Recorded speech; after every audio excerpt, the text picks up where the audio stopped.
balance for this year of $16.7 million.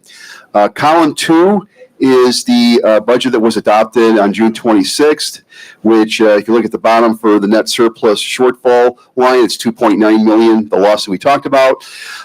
Column 3 is our amendment number 1, which we're voting on tonight, which is a $2.2 million net loss, giving us a fund balance of $14.5 million. And column 4 is the variance difference between the adopted budget and the amended budget. So I'll just, again, not to be repetitive, I'll go through again real quick the major variances. So local at the very top decreased $164,000. That's your local revenue because those property tax adjustments we talked about. State revenues went up $114,000 because of the MEPSRS reimbursement revenue going up.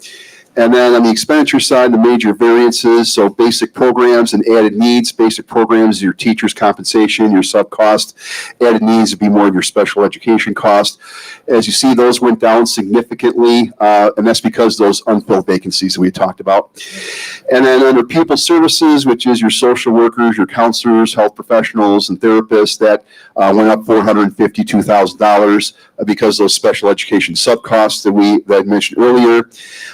General administration, that went up to $577,000, mostly consultant fees, some audit fees, and some other line items there. And then transportation, that went down to $192,000 because of some decreases in special education transportation billings versus budget. Central support went up $124,000 from the original budget because of that talent acquisition coordinator and an increase in the cause and effect contract. So again, if we look at the bottom, the improvement is $715,000 on our net surplus shortfall. So that's an improvement, and hopefully we'll have more of an improvement in our June amendment. Yes. So couple of more slides here. The wild cards, the major unknowns for the rest of this year. So open positions to be filled by independent contractors or employees. We don't know how many we have left. So if we don't fill them, we'll probably save more money. So we'll have a better financial picture at the end. HB 6058, the medical care premium hard cap legislation that was passed in the lame duck session. So that increased premiums for districts by 7%. It has not yet been implemented. It's in court right now. That would cost the district about $500,000 a year in extra healthcare premium expenses. If it were implemented today, if the court case was settled today, it would only be about a couple $100,000 because we're late in the school year this year, but that's something to watch for future years. Utility costs are an unknown. You know, we had a harsh February. We moderated somewhat. And we've also had some increased electricity costs, so that's something to look at. Federal grant deferred revenues, again, that's always a wild card, subject to volatility on timing of the drawdowns, so that could affect our June amendment. Investment income, which is the interest income we talked about, subject to interest rates or cash flow, that could be a variable in our June amendment. And a tax anticipation note borrowing amount, which we said right now it's $7 million. It might be reduced. That's something that would affect our net income in June. Again, it's a fluid situation. This will change again in June. This is just a snapshot in time where we're at. And, you know, there's also a possibility of a May supplemental where we'll get some extra categorical aid made for special ed. So there are some positive factors that could start to whittle that net loss down. So that's what we're shooting for right now. And then the last slide here, the 25-26 budget plan that starts now. So our major budget issues that we're looking at for next year is the wage formula increase and the step increase coordination with our adopted budget. So if we do see, you know, storm clause where we have another net loss we're looking at, you know, consideration is looking at those formulas and step increases to see if they are cost worthy. Potential district-wide restructuring, right sizing. Again, we talked about that last year. We had many meetings about that. It was never implemented, but that's something that we would need to look at if we do have another net loss next year. Taxable value increases. Again, we're a out of formula district, so if we do start to moderate those increases, that will cut off some of our revenue, and that will be something we'll have to budget for. The MEPSRS rate, state reimbursement changes for next year. The MEPSRS rate expense side is going down, but the revenue side is also going down. So we'll see how that plays out in May when we get a district by district analysis by MSBO or MASA. Again, the staffing of open positions is always a big factor. We'll work with HR on that to maybe be more conservative on our wish list items and our vacancies that we're hoping to fill. And finally, federal and state funding levels to be determined because the new administration at the federal level and the changes at state level, there's some uncertainty there that we will have to look at in May and June. So other than that, that's all I had, and I welcome any questions or comments at this point. Yes. Thank you, Pete. Trustee Gross? Just a recommendation from this point forward, Madam Chair, is that as we continue from this day forward, that we look at having some, and it was mentioned in the board retreat, having some budget study sessions. And we find the time to do so. And the reason I say that, it was extremely helpful for us as a board prior to the two new board members coming on. Very helpful for us to have a clear understanding where we are as it pertains to what's going on now in forecasting. Mm-hmm. And it's extremely helpful. We go over those things, and you don't have to do everything in one night. And we can have multiple study sessions leading up to the time where this budget has to be voted upon. And that's sometime in June, at the end of June, before July's deadline. So that's my recommendation, something we need to take a look at. I'm not asking for a motion or a vote today, just something that we think about in the future as we go forward within the next couple months, possibly sometime in April. We can start looking at some board study sessions. Absolutely. Yeah, I know last year we had two of them in June. That's a little bit late. We probably want to have them earlier than June. Yes, So. That's definitely. Yeah, Yep. April is a good time. Yep. Thank you. You're welcome. Thank you for bringing that up. Mhm. Any other comments? All right. Thank you. Thank you, Pete.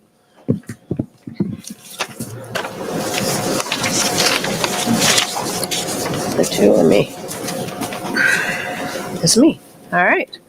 Well, moving down. Before we go into the action item for the approval of these items that Pete just went over, I did want to just share if there are any community members that are still over at WHRC and you did sign up to speak during public comment, if you could please start making your way over now, because we'll get started with that portion soon after we go through these agenda items. So just wanted to let you know that we are moving closer towards that part of our meeting where we will have public comment. So just wanted to give you a chance to make your way over here to share your comments. So, all right, action item A, approval of the renewal of financial advisory services to the Robert Beard and Company Incorporated. If I can get a motion, please. So moved. Support. It's been moved by Trustee Gross, supported by VP Bowman, for the approval of the renewal of financial advisory services agreement to Robert Beard and Company Incorporated. Any questions or comments? Roll call, please. Trustee Dooley, No. Trustee Gross, Yes. President Hannah, Yes. Treasurer Terry, Yes. VP Bowman, Yes. and I'm voting yes. That's 5-1. Thank you. Approval of the tax anticipation note resolution. If I can get a motion, please. So move. Support. It's been moved by VP Bowman, supported by Trustee Gross, for the approval of the tax anticipation note resolution. Any questions? Roll call.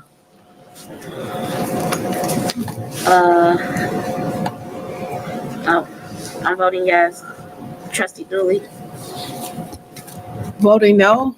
As I stated, I have not had an opportunity to do the budget and have budget sessions, so therefore I am not qualified to make a vote.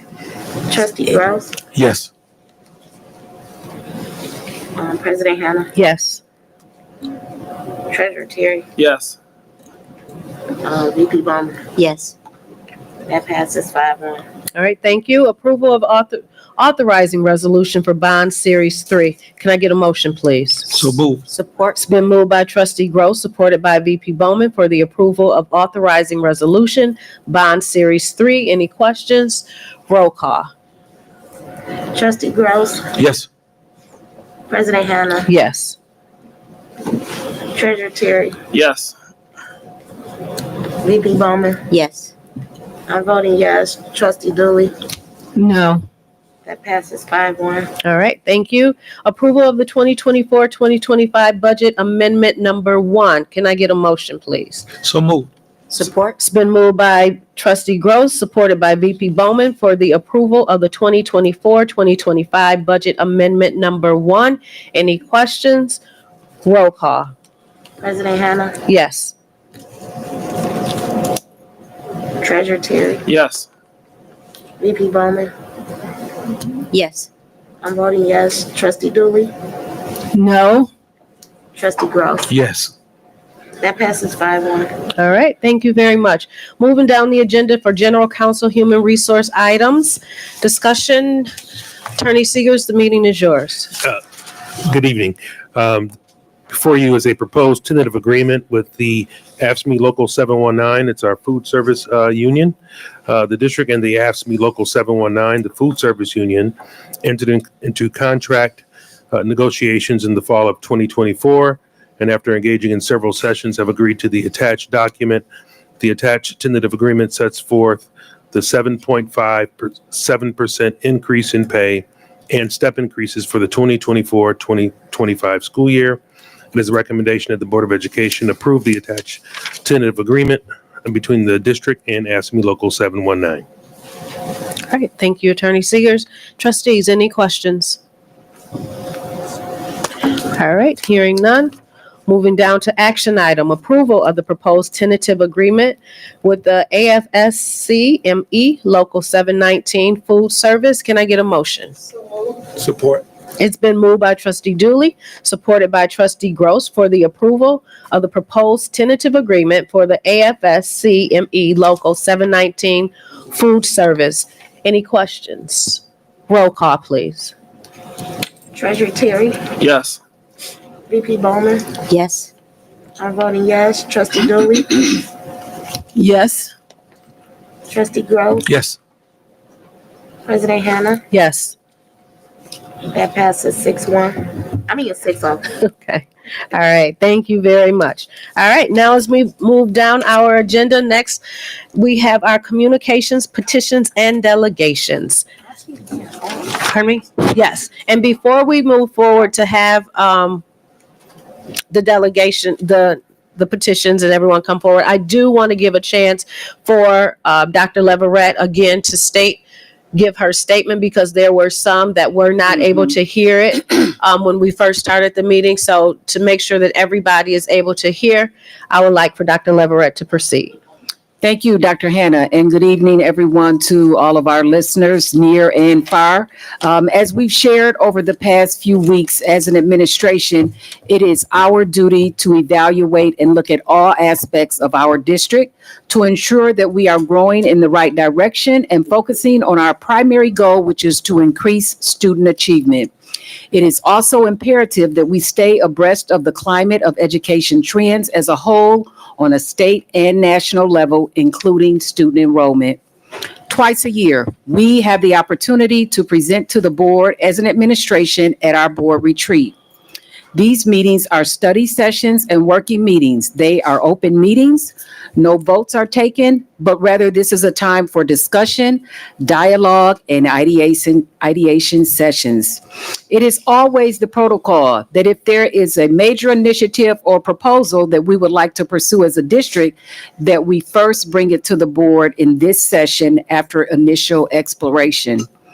It is presented in draft theoretical form. If the board deems it worth further pursuit, the next step is to engage our staff and the community. This includes gaining insight, further research and developing, engagement, planning, and ideation. Following this time, if it still seems viable, it is then presented in true proposal form to the board for approval. Upon approval, then a full-scale rollout and communications campaign is launched. This is much like how we rolled out our bond. The information that we presented to the board last week was the first draft proposal. Please let me reiterate again that we have no intention of collapsing any programs or closing any schools at this time. We will not be doing anything without educating our staff, families, and community. What was presented last week was a well-researched possible way to structure our district in a way that would be fiscally responsible given the uncertain funding and educational climate, paying attention to the unique needs of our students and staff, and positioning our district to truly be a success. The fact is, education as a whole is changing, whether we like it or not. We have to pay attention to it, and we have to look at how we can be ahead of the curve on things. What was working 10 years ago isn't necessarily the solution anymore. We were recently featured in an article in Cranes that took a deep dive into enrollment in Michigan, and the data was truly astonishing. 80% of Michigan school districts have experienced declines since 2009, and it goes down every year.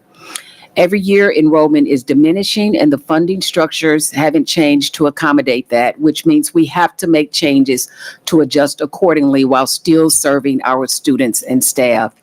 These ideas are put together with all of you in mind first. We look forward to sharing these concepts with all of you and hearing your input in the coming days and weeks as we continue with the primary goal of Pontiac School District is to increase student achievement. And I do want to sincerely thank all of you for coming. We look forward to hearing from you with your concerns, with your ideas. The bottom line, at the end of the day, we are here to educate children, and we are here to join forces to do it with you.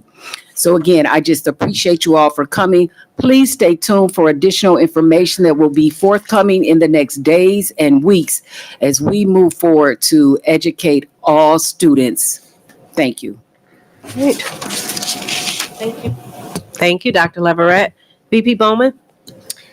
All righty. Excuse me.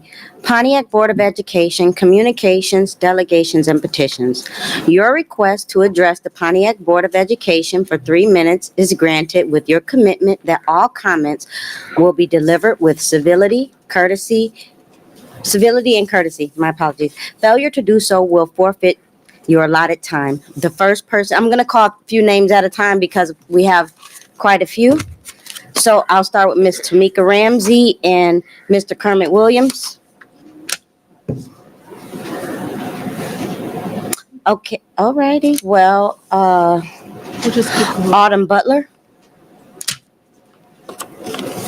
Candace Ridley.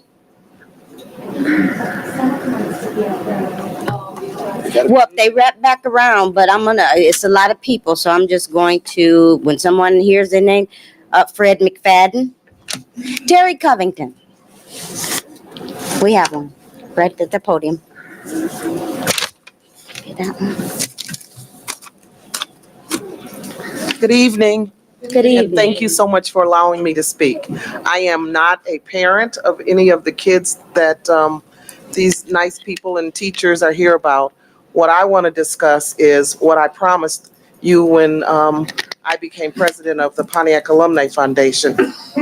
We're giving out $20,000 in scholarships this year. Oh, good job. I want to make sure you know I promised it, I did it. We're going to meet with President Clark Franklin to ensure that every child that's eligible will, did I say it backwards? Principal. I'm giving her a new job. So we're going to meet with her, make sure that all of the students at both ITA and Pontiac High will have access to those scholarship dollars, as well as I'm always staying busy for you guys. All of the fraternities and sororities in our community, they all have scholarships that are not being addressed. They're not able to give the funds out. I'm going to do everything I can to help with that this year. Thank you so much. Thank you. Thank you.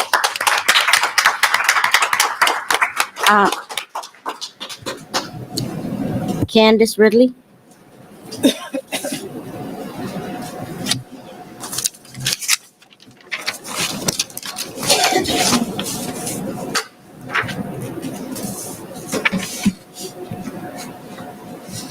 Good evening. Today I Use the microphone, please. Thank you. Today I stand before you with a fire in my heart and conviction in my voice. What's happening to International Technology Academy is not just a budget decision. It's an attack on our children's stability, our community's progress, and our district's future. ITA was born from necessity, created in response to school choice that threatened to drain talent from our district. It has become our beacon of excellence.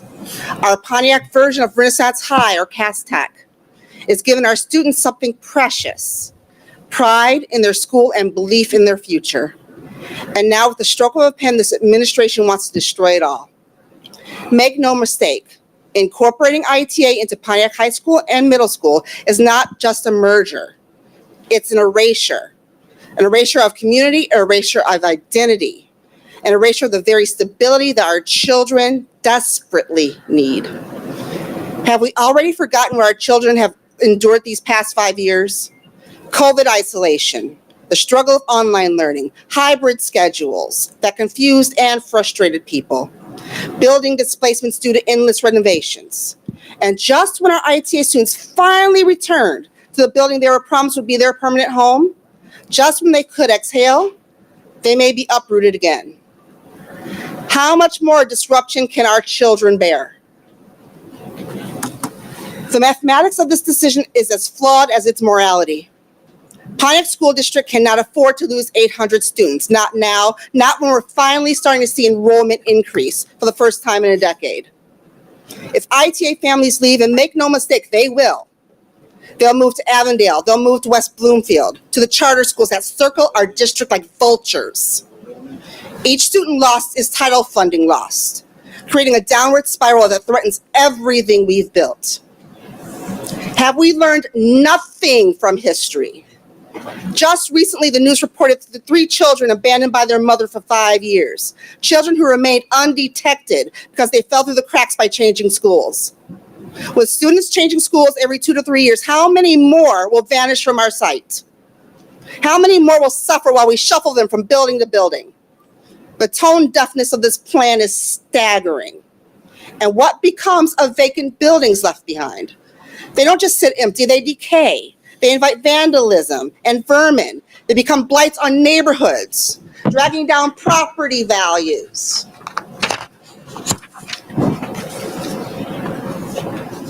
Driving down community pride. Every abandoned school building becomes a symbol of broken promises and failed leadership. Thank you.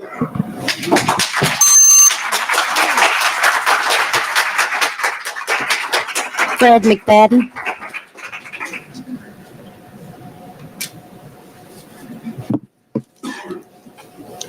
I'm going to quote someone who spoke in November 11th, 2024 at a board governance meeting. And the first thing was stated, I have 3 simple questions, and this was to the board. What can you afford? What do you want? And how are you going to identify what you need? What we had out here today, this changed my whole speaking of what I wanted to talk about, but those questions were from Dr. Weatherspoon. It's frustrating because that was November 11th, 2024. And I respect what Dr. Leverett said pertaining to the board retreat and all the things that you guys put out there. But the plans that you put out there was from his presentation of November 11th, 2024. Now, I'm probably the nerd of everybody in here who sit and watch this board governance on Facebook, but I know what I heard and I want to make sure. And I studied it and I look back. President Hanna, Madam President, I have 3 simple questions for you. On July 25th of 24, why was Dr. Weatherspoon brought in? Question number 2, did you know him before that he was brought in on that date? And question number 3, this is an HR term I hear a lot because I want to be an HR person. Was he vetted? Those are my questions, and I'm quite sure the community would like to hear the same question and answer, because I know Dr. Weatherspoon, nice guy, but I know what he does. I've seen districts that he has worked in. And for us, President Ridley and myself, to come to that board retreat and learn something new, and I had to just go and research. So President Hanna, on convocation of last year, I congratulated you for being the new president. And I asked you if we, the presidents of the union and the board, and I know we use the term meeting, but we should have said, can we have a conversation? I didn't get a response. You was excited about it, but I haven't heard back from you. President Ridley sent out an email to all 7 board members asking for the same thing. And I think there was a statement saying we have to be careful about the Meetings Act. So President Hanna, and I come to you with respect, we just want a conversation. Thank you.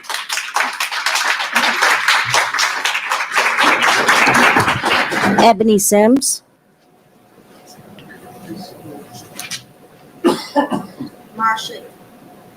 Marsha Easley.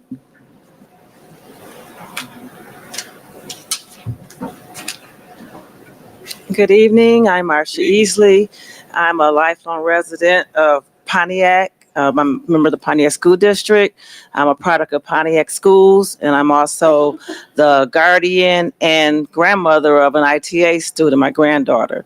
I'm talking on behalf of ITA because I took her out of a charter school. I used to come to all the board meetings before I even took her out.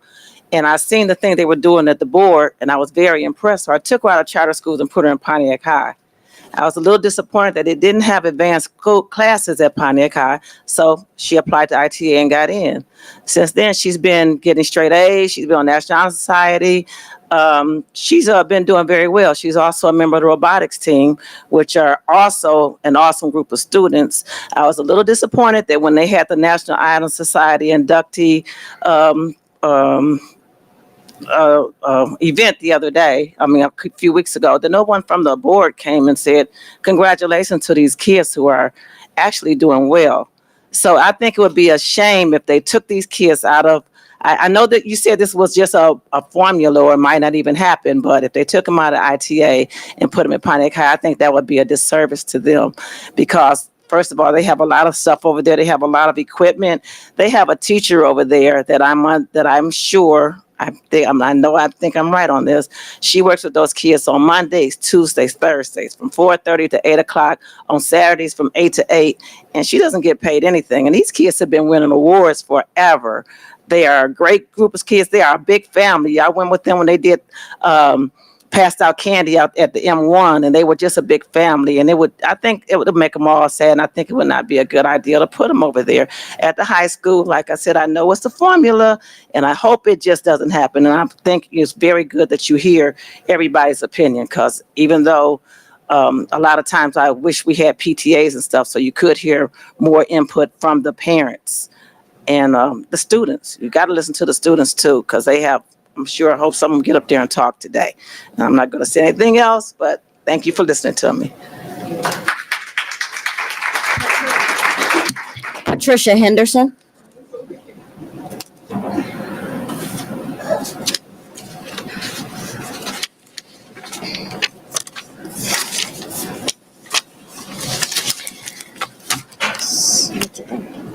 Okay, I'm Patricia Henderson. I'm a parapro at the Pontiac High School in the ASD room.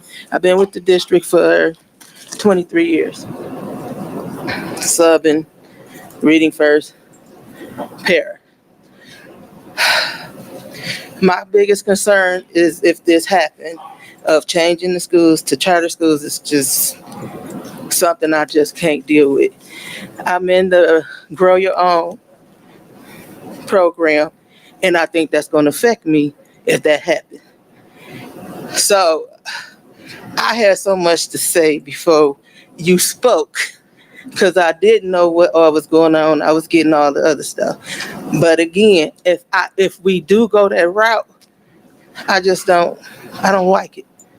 So, but that's what I'm hearing. So it may not be true, but I just don't want y'all to go that route, because I want us to stay public. I mean, it's better for our students, to me, to be public. I've been in a charter school before. I know what they do. And I know how they shut down. But that's just, I came here angry. But I'm okay right now. I just don't want y'all to make them type of changes. Y'all know I always say, I need some money. Okay.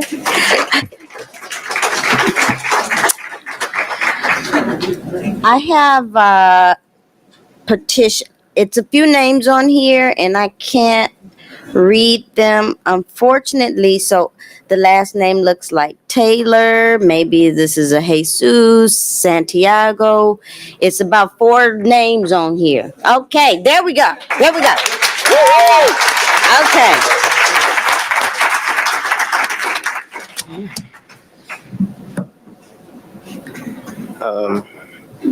Good afternoon, board members, stakeholders, community members, staff members, and parents. I stand here before you today with a deep concern about the future of the International Technology Academy and the impact a merger with Pontiac High could have. Take your time. And the effect a merger could have with the Pontiac High and ITA students.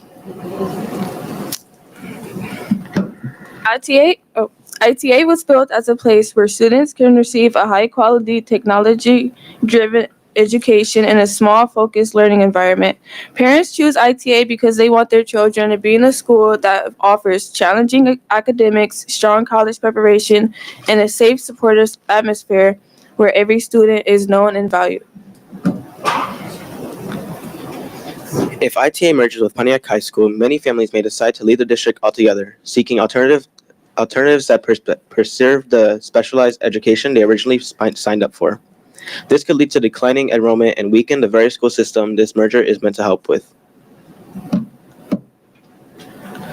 Beyond that, ITA students themselves are deeply invested in their education and worry about what this change will mean for their future. The close-knit community and hands-on learning approach at ITA are major reasons why students succeed and feel confident about their academic paths. If the school loses its identity in a large merger, many students may feel their education needs are not being met, leading them to transfer or disengage. And personally, I'm in orchestra, and at PHS, they don't have orchestra there. We must listen to the voices of parents and students who choose ITA for a reason and work towards solutions that strengthen our schools without forcing families to make difficult decisions about their children's education. Let's find a path forward that ensures all students have access to the best possible learning environment and education without sacrificing what makes ITA unique. That's all.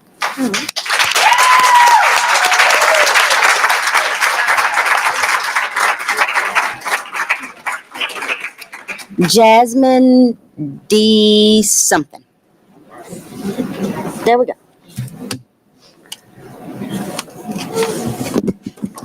Good afternoon, board members and stakeholders. My name is Jasper, and I am a sophomore at ITA. I've been a part of the Pontiac School District for about 11 years at this point. My brother, Jared Dutcher, is an alumni from the year of 2018, so me and my family have been a big part of the Pontiac School District for many years. And I would like to raise some concerns with the fact that the board did not communicate necessarily directly to the stakeholders or the parents or the staff. I understand that Dr. Leverett mentioned that this is a new plan and that there is no plan directly to collapse or get rid of any program or school, but the fact that this has been rumored for a year or two now, there's always been some kind of mention throughout the school district that this could be a possibility, and it was never directly talked to these students or the staff, is slightly concerning. And as a board, you should know that it is necessary to directly communicate to stakeholders and to your parents that this is such a big change, especially since this would change a lot of your students and teachers' day-to-day lives. Not only are you moving us out of our building, again, I know that it is not a direct plan, but with the potential,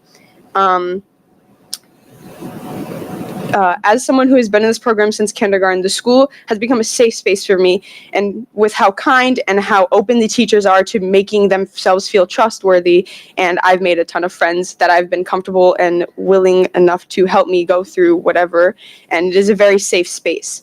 Not only would this be taking away a program that many students have grown up in, but you're taking away people's safe spaces.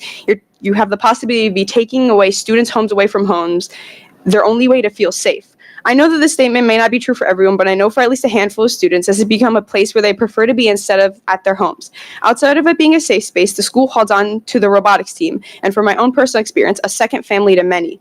Wings of Fire is a team that it brings so much to its students' lives. It brings out an interest in tech and engineering, leading those students to go on and live fulfilling and extraordinary lives. I know that if the team gets moved from ITA to PHS, most students wouldn't want to stay. Some students wouldn't necessarily feel safe at PHS with the bad stuff that we hear coming out of that school often, I personally wouldn't feel safe going there. Not only is it inherently, from what is word of mouth, a violent school, they have openly said that they don't like those ITA kids.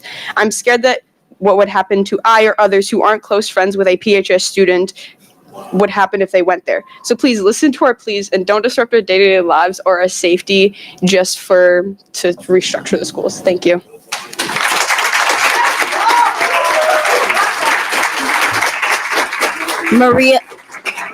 Maria Mendoza, and also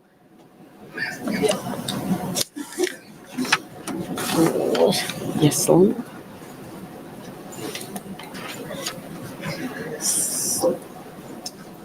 Good evening to everybody. I am here on behalf of all our children and our parents who are not able to attend for personal reasons or just because they don't speak English and are able to express what they have to say. With that said, to our personal opinions, we think that this restructure is not needed. Mainly thinking of our students who have been at this school at ITA since kindergarten. Splitting friends, siblings, and moving grades K through 2 to one building, 3rd to 4th to another, and 5 to 6 would not only disrupt their lives, their security, and their self-esteem, and would bring so much stress to their lives as kids. With that, there will be no unity and no familiarity. Parents could also pull kids out of the district since they're splitting siblings apart. Me being a mom of a 2nd grader and a 3rd grader, that would be my choice, my decision basically, since it would be easier to pick both kids at once. Not to mention single parents and working parents who are not able to make 2-3 trips to different schools to pick up their kids. We want LA to remain the same for our students, for our parents, for our teachers, since that's been working for them. The classes right now are amazing. My son, he speaks both fluently English and Spanish, which he learned at this school. The time these teachers provide for our kids, we should be grateful. We should be grateful and think about them when we talk about these type of plans. Lastly, I want ILA and ITA to be able to stay the same for all of us, since this is what's better for our children. Speaking, because I talk to my kids every single day about their school, and they have nothing but amazing things to say. The teachers, the principal, the staff, their friends, everybody. With that being said, we're not just a school. We are a family, and we should not be taken apart from that. Lastly, I want to thank our amazing principal, our wonderful teachers, our staff, for all the effort, the time, the love they put into our kids. Because I believe that those teachers and these people that wake up every day to come and help our kids will help them become our future and great young people and adults. Thank you for your time. Thank you.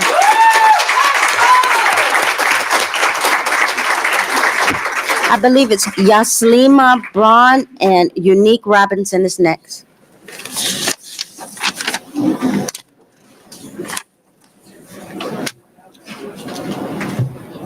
Good evening, everyone. Good evening. Thank you for letting me speak. I'm a parent from ITA. I have a senior coming out. I have a middle schooler and an elementary student. My daughter first tested into ITA in the 3rd grade. All of her siblings follow behind. ITA is a great place. ITA is a place where families can come and be welcomed as a family into their educational system. You guys are over education. ITA has exceeded the requirements as far as grades, as far as professionalism, as far as academics. And for that to be on the chopping block and to be held in consideration, to be disbanded and put back out into, I don't want to call it regular education, but you guys get what I'm saying. To me, that's a step backwards. All of my my kids excel in everything that they do. We are a part of the Pontiac community. We vow to be the best that we can be in everything. My kids go to school every day and they prove that every day. Robotics, state championship. My daughter's a part of that team. I see her team members here all the time. My son just got, nominated by the DSO. My daughter was the female athlete of 2024. So when I say that they excel at everything that they do, they need your support. Please don't take something that has been proven to work time and time again and dismantle it. I don't want Pontiac to become a statistic to where they say, well, we had to balance the budget. We had to minimize the classrooms. Don't let Pontiac be a statistic to where we give up our children's future for a couple of dollars. ITA is a family. It is a system that has been proven to work. When my kids first signed up, they made a promise and a commitment to them that they would have a safe space, that they would have technology, and everything that they promised my kids, they have received. Every child that goes there, they have received it. They have kept their GPA up. They have done everything that Pontiac has asked them to do. Please, if this is the plan that you guys have, please keep them in mind, because the things that you guys are proposing is tearing them down. They are not on board with it. It's kind of stressful for them at this point. So please keep them in mind, and do the best that you can to have this not be an issue. Thank you for your time, and I appreciate it. But me as a parent, I will do what's best for my children. So please don't let this be a setback in the community. Thank you. Thank you.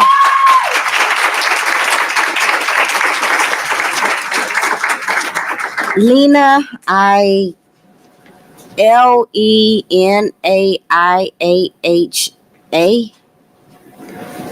I don't know if this is 2 words, 1 word. Okay, not here. Joseph Sinclair and Laura Marie.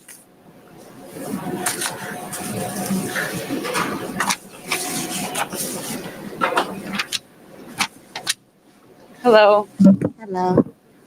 Which one are you, Sinclair? I'm Laura Marie. Thank you. All right. Dang, my time started. Okay, hi, my name is Laura Marie, and I'm the mother of 2 children who attend ITA. My oldest is in 5th grade, and his younger brother is in kindergarten. Firstly, I want to say thank you to the union who got word out on this matter. Was on the eventual agenda to discuss. I'm really grateful for the incomplete information that was shared, so we have an opportunity to share our concerns before it's completed information. Like somebody else mentioned, it's been rumored around for a while, and it's been kind of hushed and calming us down, but at this point, we are concerned. I also want to thank my friend and fellow mom who called me directly just 30 minutes before the start of this meeting so that I could be here today. I have my 3 kids. It's almost 9 o'clock, and I did not leave because I wanted an opportunity to speak to you. It's my belief that the board does not value our children and their needs or the needs of their peers. It's also my belief that you underestimate the commitment these teachers have made to be a part of the Pontiac School District. It is also my belief that you underestimate the intelligence level of us parents and the fact that we do in fact care about where our children spend their days. My 2 boys attended a 3K and a 4K program before entering kindergarten. They learned skills that positioned them ready for a challenge educationally. My oldest son attended 2 schools before we tested into ITA and found the perfect fit. We didn't land here by chance. We learned of it from a friend whose son was gifted in the same way that our oldest was. We then applied, interviewed for a space. My oldest and then my youngest son followed. We love ITA, the history and legacy it carries, the robotics programming opportunities, technology-focused learning, arts and theater opportunities, and the teachers. Shout out to my kids' teachers. They've all worked so diligently with them academically and socially. We chose ITA, which allowed us to stay in Pontiac School District instead of choosing another school elsewhere. We did this, quite frankly, because we didn't want to go to the schools that our addresses directly routed us to because of my children and a lot of these other children's exposure before school. My question for all of you is, if this proposed change does move forward and you give us completed information, what do you think that decision is going to drive us as parents to do? When we've already made a diligent, intentional decision to send our kids to a school that's set apart strategically for the academic components of it. And maybe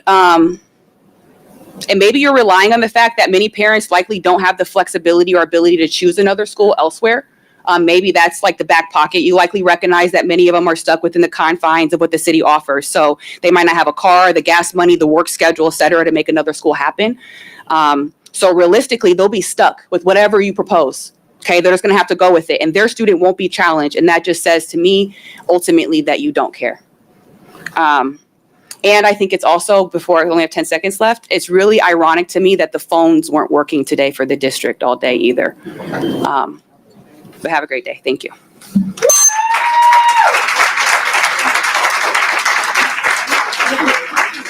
T. Panchico, I believe that's the last name. Paloma. Rosa Rodriguez. Paul Sandy. Rosa's here. Oh, Rosa, okay. Rosa and Paul, both of you can head that way. Come. Just get close. We want to hear from both of you.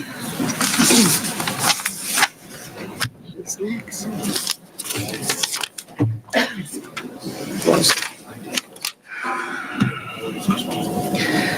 Good evening, everybody. I'm a little bit nervous because I wasn't expecting to speak, but I am here for my son.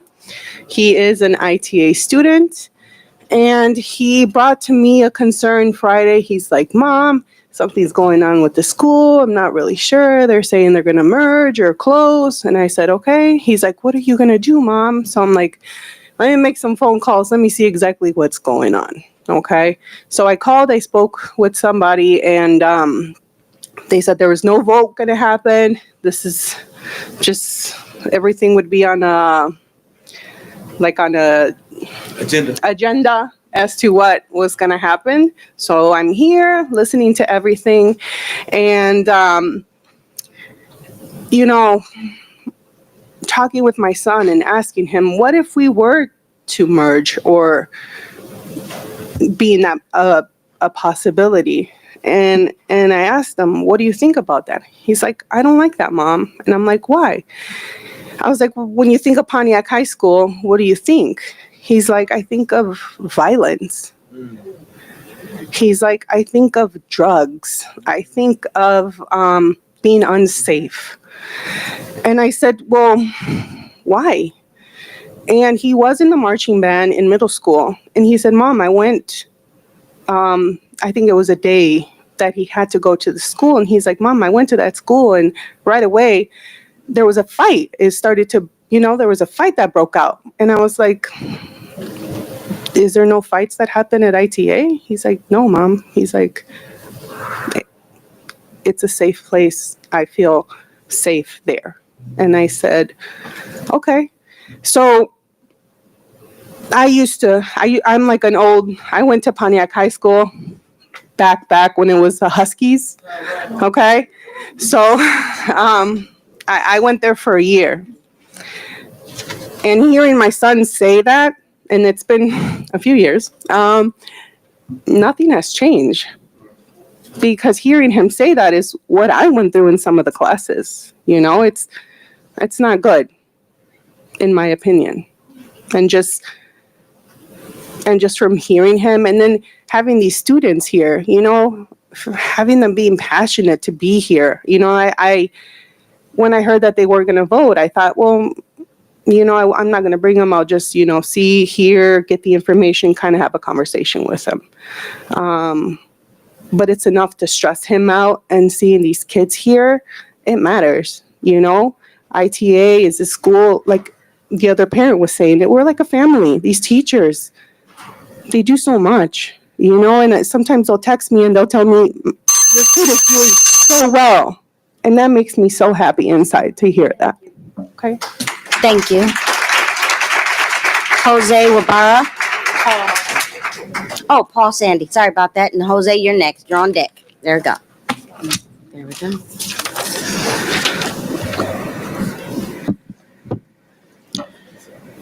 Good evening, everyone. My name is Paul Sandy, and I'm a teacher at ITA, as well as the vice president of the PEA Teachers Union.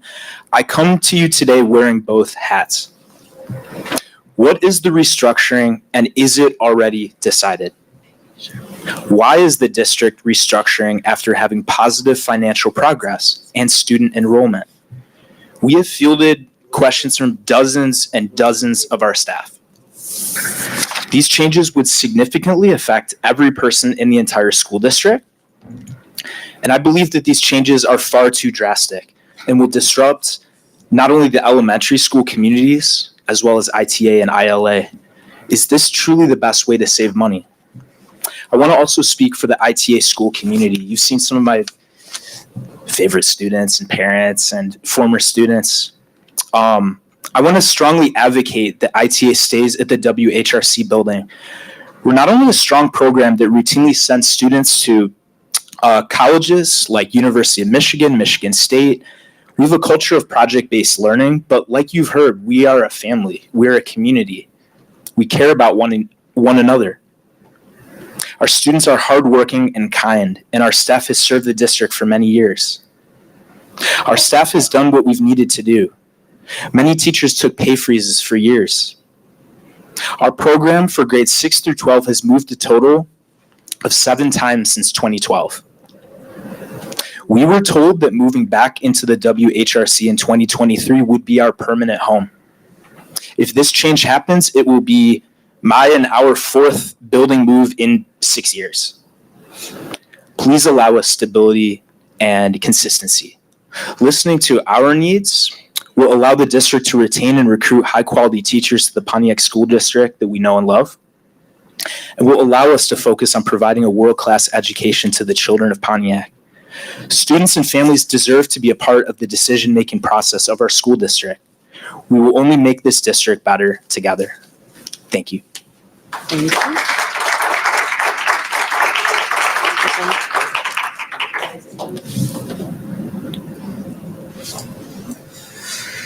Hey, good evening, everybody.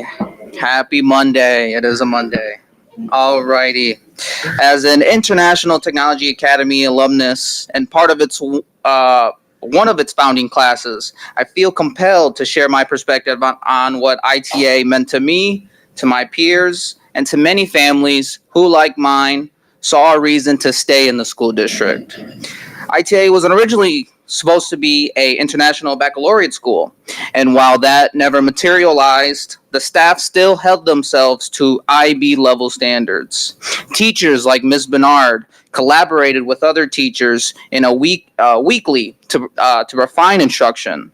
We had principals who pushed for a 100% graduation rate and made sure students were ready for college or trade school. The competitive spirit was strong, like in the class of 2016, where the top 3 students were in a tight battle for valedictorian. One of ITA's strengths was its collaboration.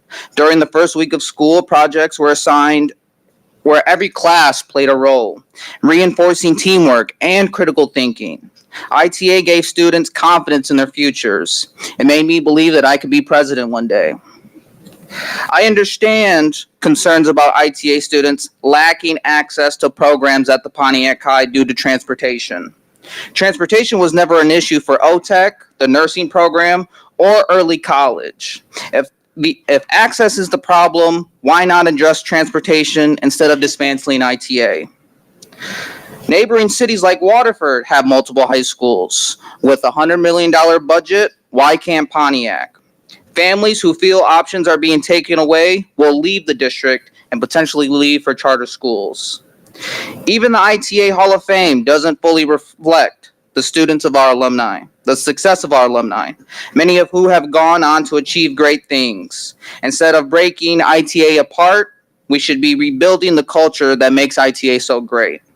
I urge you to pause any decision, and if there's no decisions, let us not have the fear hanging over our family's head of if the possibility of ITA is being closed. I dealt with this once back in 8th grade. So many years ago now. Wow.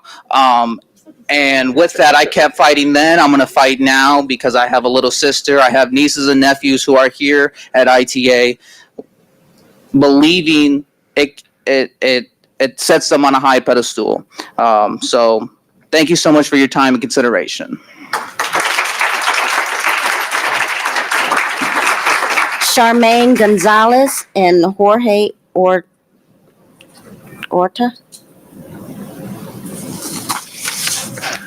And the last one is Shwandrika Simmons. Yeah. These are the people who didn't come.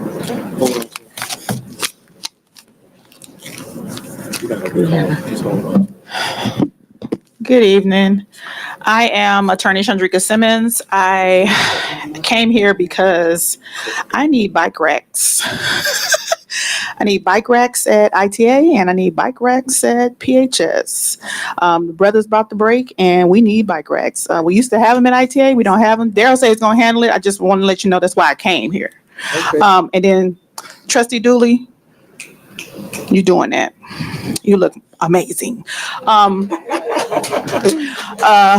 But now that I'm here and I see what's happening, I would just like to know, like when you make your decision, what's the rollout time?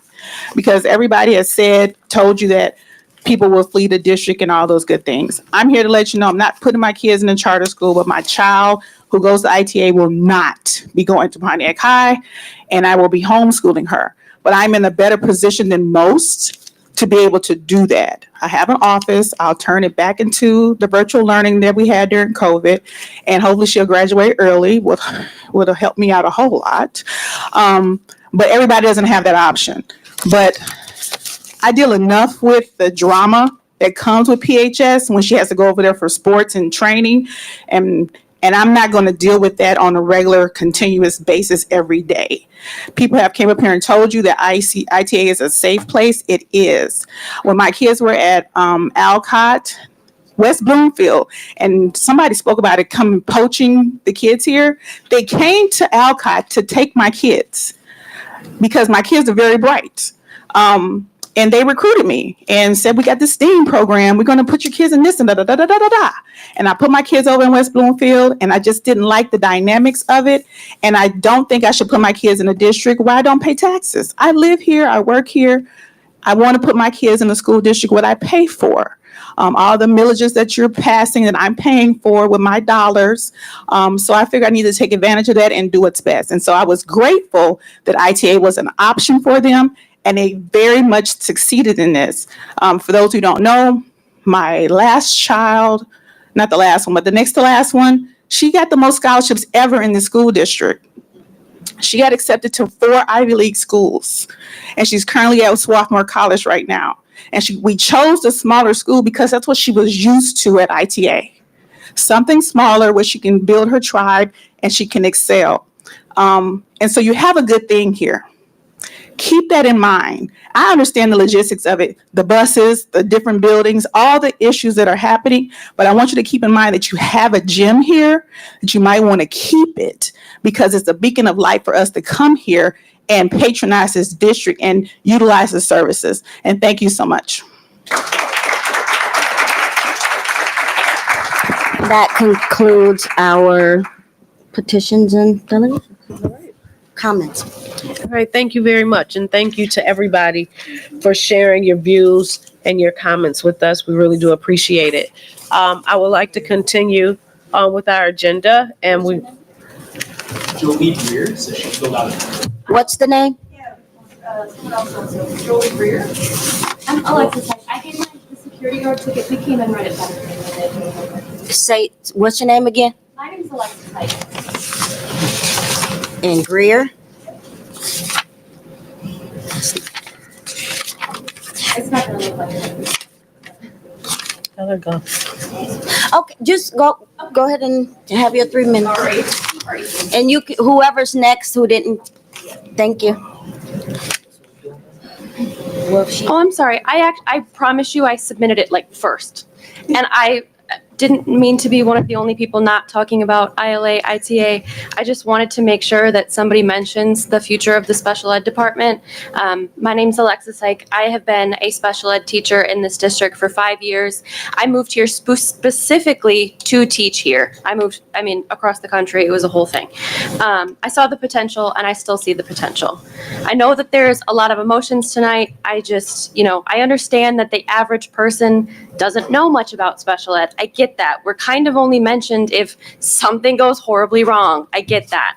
I get that people are typically concerned with just the kids who score the highest on the tests, but I believe that all of the kids should have a voice in whatever happens. Forcing all of the special ed classes into one building would be taking away those voices and taking away their future, really. There would be no access to the general ed curriculum or to their peers, and their movement into the general ed curriculum and their environment would be severely restricted. I know that Dr. Jamison presented before about how we're trying to get everyone into their least restrictive environments, but this wouldn't be possible if we're all placed into one building. Students would not be able to mainstream or to see their typically developing peers at all, whereas at least right now, they can see them during gym or during the specials. They have at least some contact. Being in the same building as general ed also allows the students to try out those classrooms to determine their readiness. It allows that familiarity, that comfortability, and just sets the students up for success. Having to go to another school, never mind the process of changing a bus, we know that that's always an issue. It put them about 10 steps behind. They'd get escalated before they can even get into the new classroom. My students already don't do well with change historically. That's a stereotype we know. I'm just here to advocate that we're setting them up for success. We know that segregation has never been the answer, and I don't think it's the answer now. I know you didn't want to let me talk, but thank you. I appreciate it. You're welcome. Just fill out. He said he just fill it back out. Hi. Hi. My name is Jolie Greer, and I am both a resident of Pontiac and a teacher at Pontiac High School for the last 5 years. I was requested to speak on the behalf of a few teachers to make a point that there is a problem with transparency from the school board to the community at large. I can not only see it from a teacher side, but I can just see it from today, that there is a bit of a lack of trust grown from the lack of transparency and the lack of communication. Adults and students alike showed up tonight because there was this fear that a huge change was coming without any word from either teachers, students, parents, or faculty. I don't think that one miscommunicated email or rumors would bring this kind of reaction. So I think as a suggestion, maybe just a goal to fix that transparency. On the topic itself, I would say I would be happy to accept ITA students at Pontiac High. However, I fear we lack the resources currently for our own students right now. Pontiac High is a good school, but we still have a lot of necessary growth before any major change like this can occur. We have unique challenges and have a lot of students with a variety of needs. And just like someone previously pointed out, there could be the potential of a lot of those students slipping through the cracks if such a huge change is made too soon. Thank you for hearing me. Have a good day.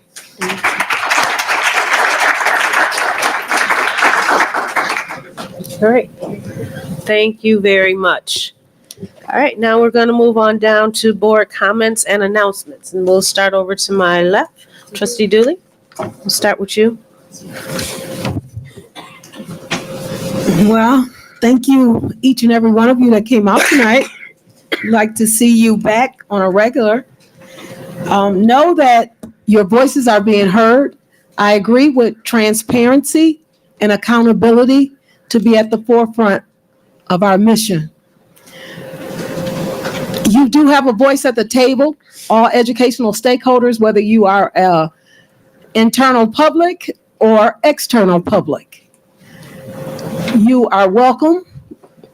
I agree with most of what has been said. I too have an issue with transparency and seeing that budget so we can align our resources to deliver the most effective, efficient gateway to educating our students to end up being a productive citizen, to have the necessary skills that qualify them to have said they had a world-class education. So as we move forward in this, understand that all roads lead to academic achievement, academic sustainability, and also the measurement of an outcome that we can see when we look at the data. We have to switch and be data-driven in everything we do so that everything we do will have checkpoints to academic success. I am new, you know that. You elected me. My 7,617 people that voted for me. Yes, I'm going to say it every time, every single time, because I appreciate those 7,617 people. So with that being said, I am at the table. We are going to make ourselves available to hear. I will say this. It was also my first time hearing about the rollout as others that were in the room. I don't necessarily believe the plan is set in stone, but however, you are correct. There has been conversation about it for it to get out there. So know that I will answer questions openly, honestly, without divulging the closed or information. When we go into those closed sessions, we are under obligation. But as my oath, I take it seriously to represent, to move this district forward. I too am a product of Pontiac schools. I graduated from Pontiac schools, came back and even worked, and now I'm retired from Pontiac schools. So I have a different lens that I'll be looking through, having been an educator myself. So know that I am working for you. I am working with you. And as we do that, I ask and solicit that you pray for us. Prayer changes things. Pray until something happens. And I guarantee you, I will report to you with transparency, truthfulness, and accountability to you as it relates to what we do as a board. We are a 7 board member. We have 1 employee, that's our superintendent, and we have to monitor her. We have to make sure, or him or her, whoever would hold the position, but right now it's a her, Dr. Leverett. So we have to be accountable. Just want to tell you something really good. Last week I told you I had completed like 5 or 6 classes. Now I've completed all of them that make me a certified board member. So I'm working, I'm learning this stuff. And the one thing that is sticking out as I leave you will be that data point. And without that data, it will not drive decisions. And without that budget, I will not be allowed to align our resources. And I'm going to say it for the record. This district needs a forensic audit. Thank you. Wow. All right, let's go down to Trustee Gross. Thank you. Good evening. I am so elated to see all of you here this evening.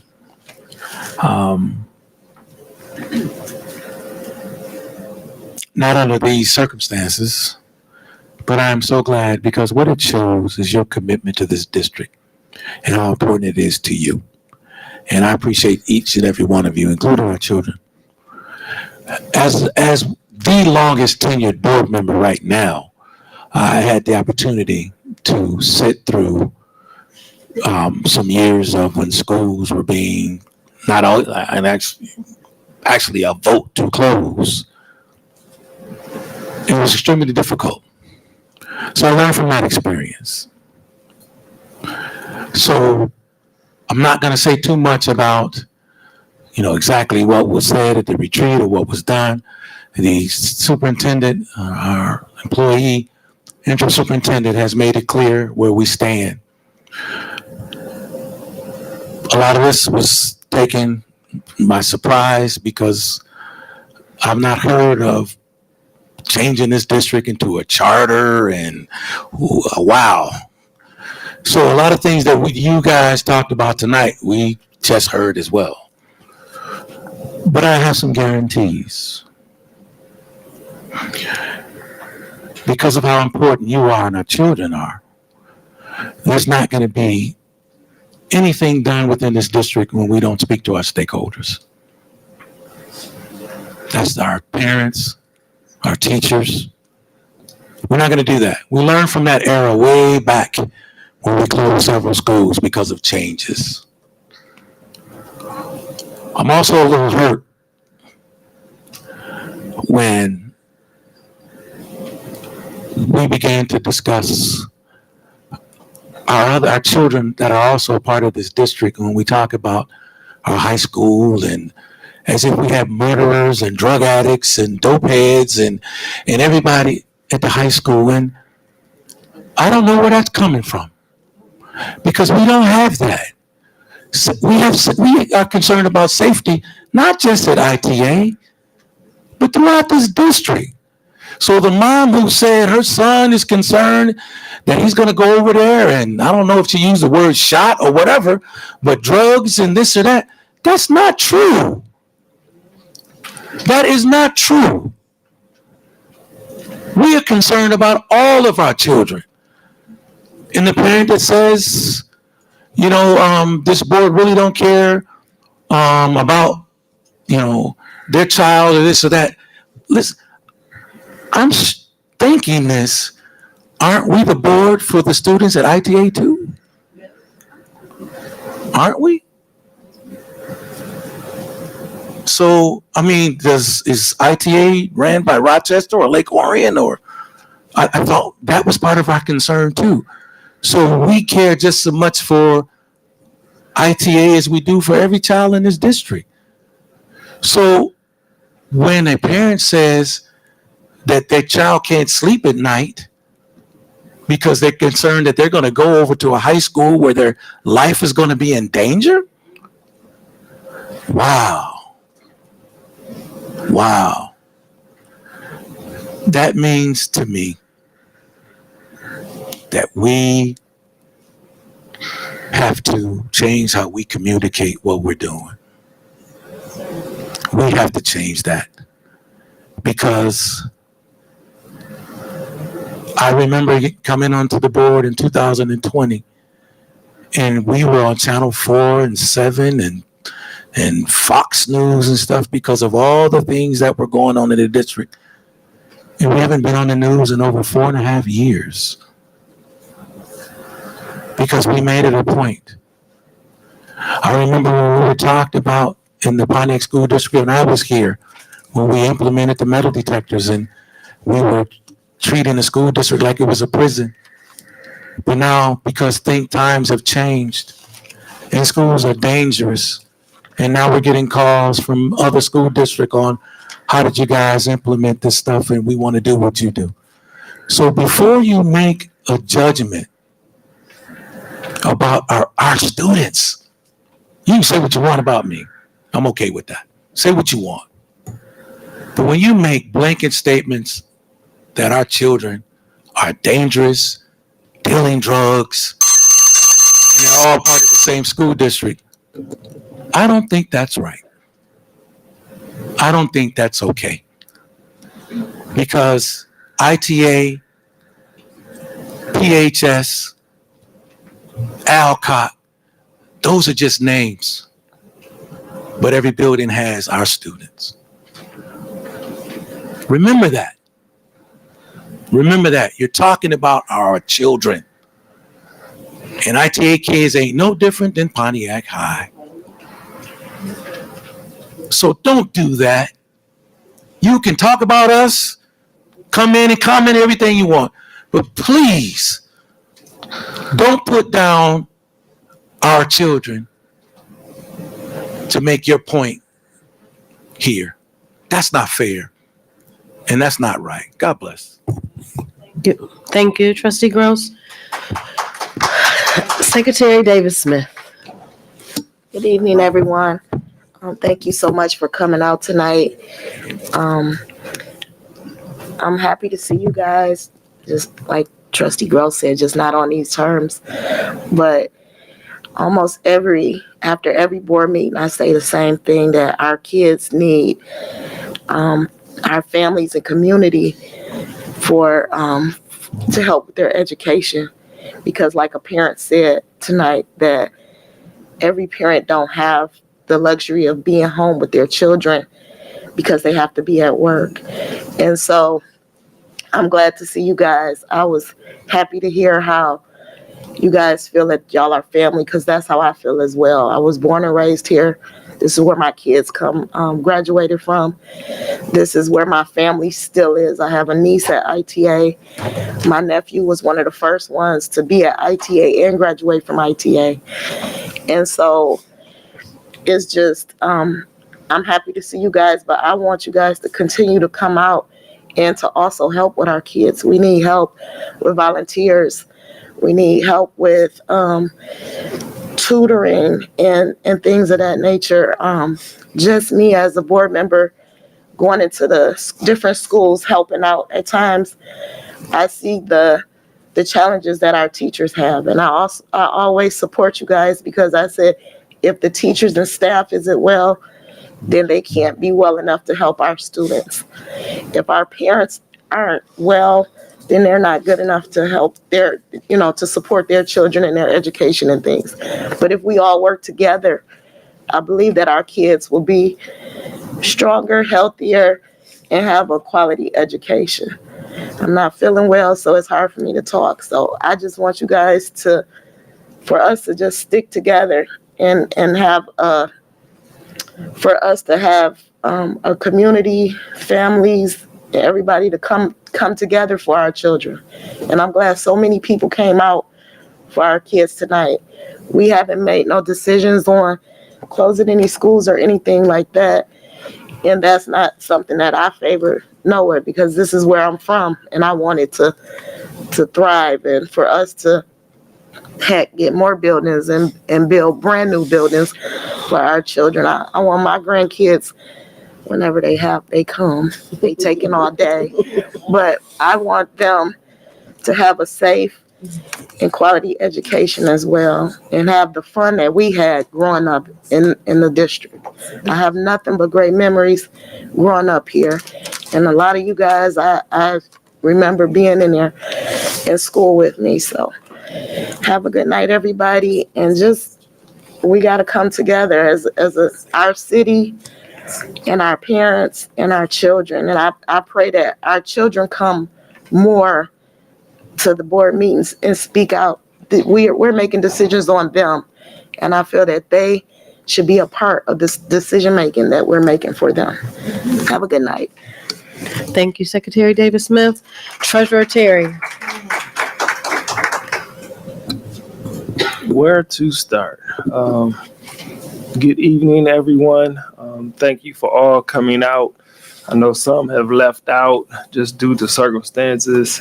I know they had other obligations they had to get to, but deep down inside, it's good to see everybody out.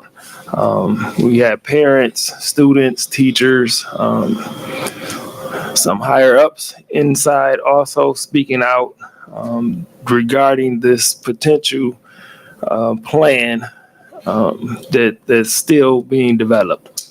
I definitely, myself personally, not looking to make any solid decisions without having all of the background and facts and details, and obviously the representation from everybody that's involved.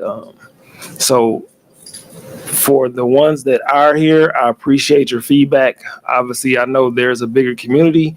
There's a bigger city out there that all needs to provide input as well.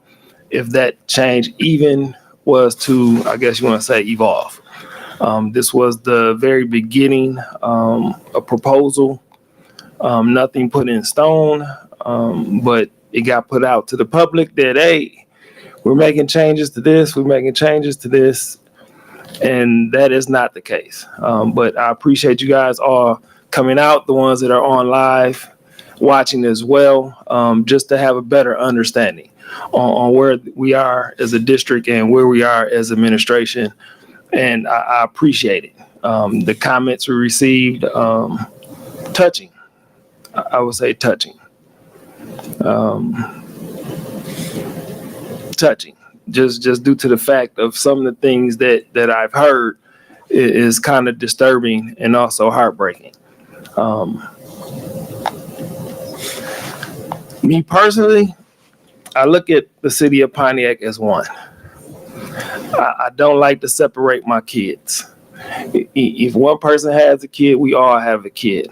The educational background, it is what you tend to make it to be. And we talk as being family. It's hard to be family when it almost feels like we have some segregation in here tonight. So either we are one or we're not. And we can't be separated based on your upbringings or the choices that you decide to make in life. And everyone has those choices, but some don't have those choices. And that's just reality with the community we're in. We're urban district. It is what it is. A lot of us grew up here. Some didn't grow up here, but we know we all have our challenges. Each household is totally different. But the education is all coming from the same location, the Pontiac School District. The concern is a building. Your education wouldn't change. The programs wouldn't change. It's just concerning to hear about the stories about the Pontiac High School and the middle school, and yet designate an individual family isolated by themselves away from all of their other peers as well. It's just a little heartbreaking. I just want to say, to wrap up, thank you for everything you've done. All the teachers, all the support, all the parents. Continue to support students, not just individual students though, not just students particularly in the ITA program. And I'm gonna put emphasis on that for those that are still learning and still, I guess, don't understand that ITA was a program. It's not a school. It's not an individual entity in Pontiac. It is part of the Pontiac School District, which AKA it is a program. No different than the CTE program. So keep that in mind. The negativity is amazing, but you also need to, I guess, learn the facts for yourself.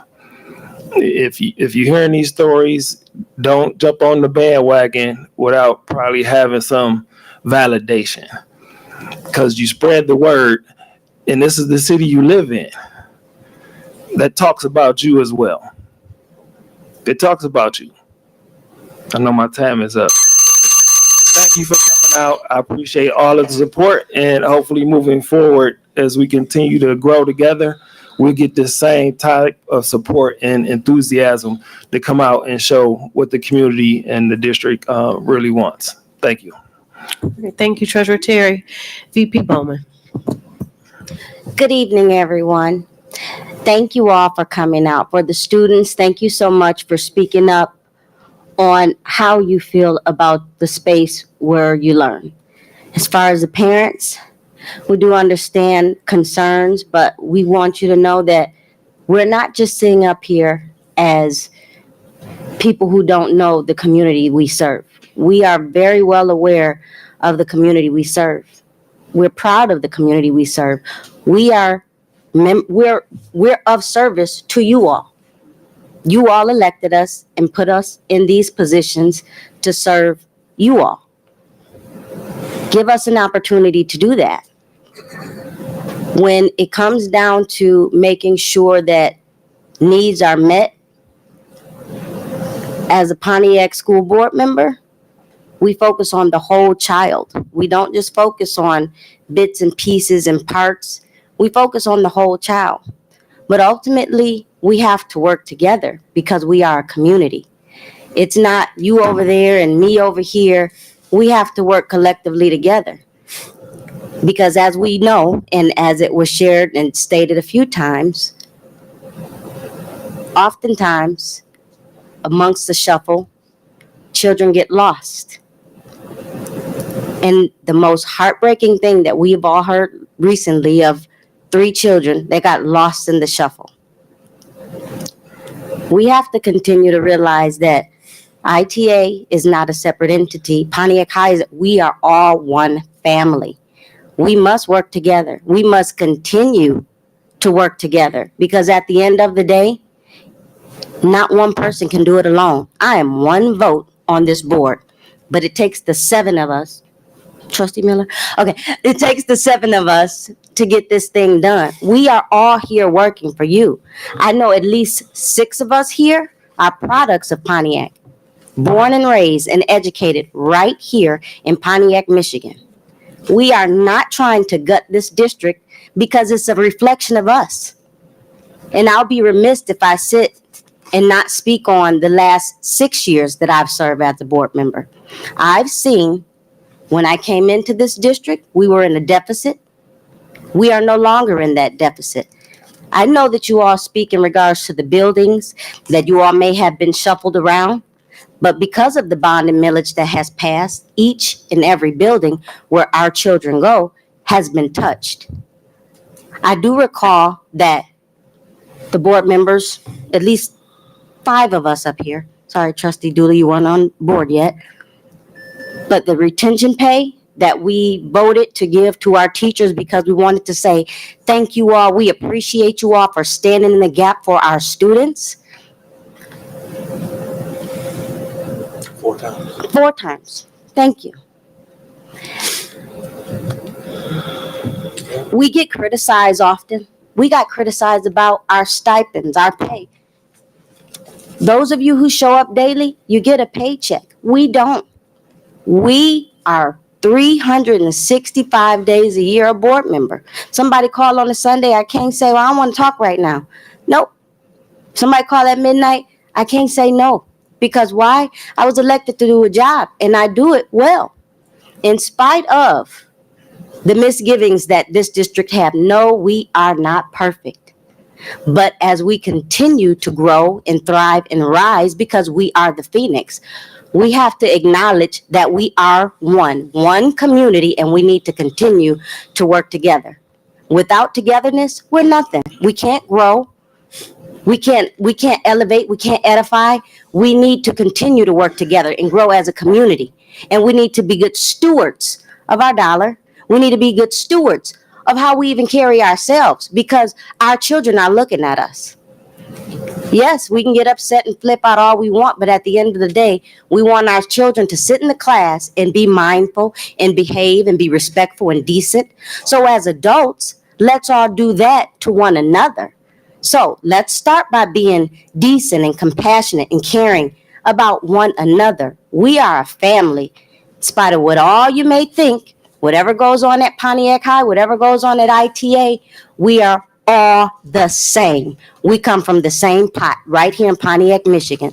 So let's continue to work together and make Pontiac the district that we all say it is. Not just in one location at ITA, but we need to press for the mark for it to be a collective in the entire district. Let's continue to work together and press forward and stop pointing fingers at one another and really lock arms and work together to move our community ahead.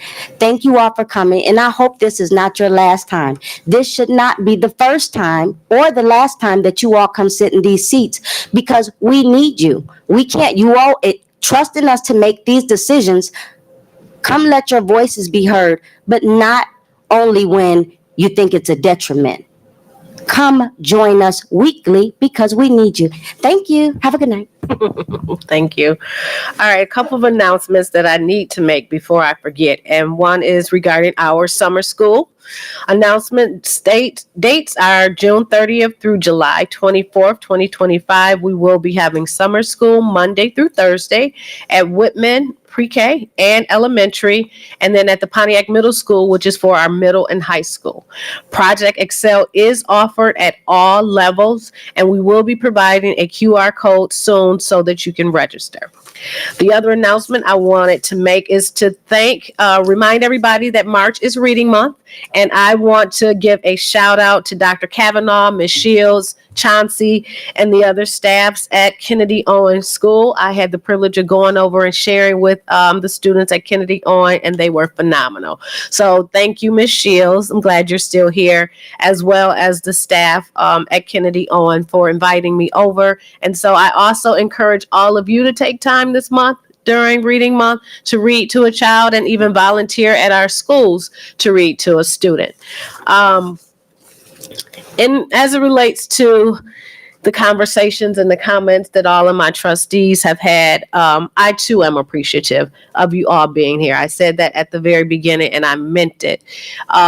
We need the support. And I'm happy to hear what is going so well at ITA. I am so happy to hear the support of the parents, the passion that our students have. And that's the exact type of passion that we want all of our students to have at whatever school that they are attending. It is hurtful to hear that there's a comparison that we as adults have made. We have divided our community and our schools because somehow we have made some of our students feel that one place is better than the other. When we say comments about we don't want our kids there, that's sending a message to the other kids that may make them feel less than, or may make them feel that there's something wrong or their place isn't as good. So as trustees, it is our obligation to serve and govern this whole district, not just one particular program or school in this school district. So whatever is working well in one place, those are the type of things that should be shared, and we can mimic it so it can be happening just as well as other places. It is hard because now we, again, keeping the students in mind, all the students here in the school district, we want the same level of excellence that we're experiencing over in one school. That same level of excellence should be at every school in our school district. There shouldn't be any discrimination as to one teaching one way in one place and not being able to perform that same way in another school. So we as adults are responsible for that messaging because our students know what we tell them and they know what we show them. So if we are sending that type of message, then just imagine how that's making all of the students feel. So tonight we have a lot of our parents and families from ITA. Now, what if next week we have our parents and students from the other schools, and then they're having complaints about what they've heard? So I think we just have to be conscious of our messaging and do understand again that we know there is room for improvement throughout the full district, which is why we said, how can we make this district better? What are some of the things we can do to improve? We saw the scores. We saw the data earlier today. We know there is room for improvement throughout the school district. And so our concern is, how do we do that as a school district? It's not specific to one particular place. So that is why the administration was proactive and looking at what do we need to do to make the Pontiac School District different. And so them coming to the board and wanting to share their ideas was just simply that. Them coming to the board and wanting to share their ideas. And we listened. And obviously other people listened too. And then the information got out and said that this is what was going to happen. Decisions will have to be made, but there's no decisions being made about changing any schools in the Pontiac School District to a charter school. That is not the conversation. We want to see all of our kids succeed. We want to make sure that every kid in this school district has a quality education, whether they're at ITA, whether they're at Pontiac High, Pontiac Middle School, Alcott, whatever school they're in, we want to make sure that every single kid in this district, because this is the Pontiac community. And we have an obligation to the Pontiac community. And so we just want to make sure that we're doing our due diligence, our administrative staff, they're doing what they're supposed to do to make sure that we're meeting that goal. And so conversations will continue to be had, but we look forward to those conversations being had with you all giving your input to suggest to administration how we can do this together. And so it is my hope that as we move forward, that this will not be your last time here. We hope that you don't only come down here because we want to express our frustrations, but we would love it if you come and tell how amazing things are, just as you did tonight. That's newsworthy. Everybody should hear how proud they are about ITA. But it shouldn't just come on the heels of because you thought that something bad was about to happen. Just as we expect for our parents to come and talk about how good things are going at the other schools as well. So it is my hope that, again, we can continue to work together, that you will continue to come up and support the Pontiac School District, and that we can move forward and making decisions that's going to benefit every child in this school district and not just some. So again, thank you for your patience tonight. It was a little bumpy, but we made it through. The time is 9:49, but I really do appreciate even those of you that went over to WHRC. I appreciate you being flexible. This isn't ideal, but we tried to make it work to accommodate everybody. So we appreciate your patience. So with that, I would like to ask for a motion to adjourn the meeting. Support. It's been moved by VP Bowman and supported by Trustee Dooley to adjourn our meeting. Any questions? Roll call.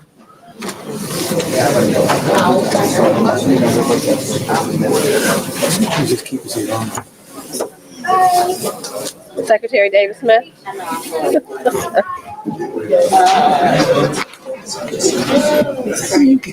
Yes. Yes.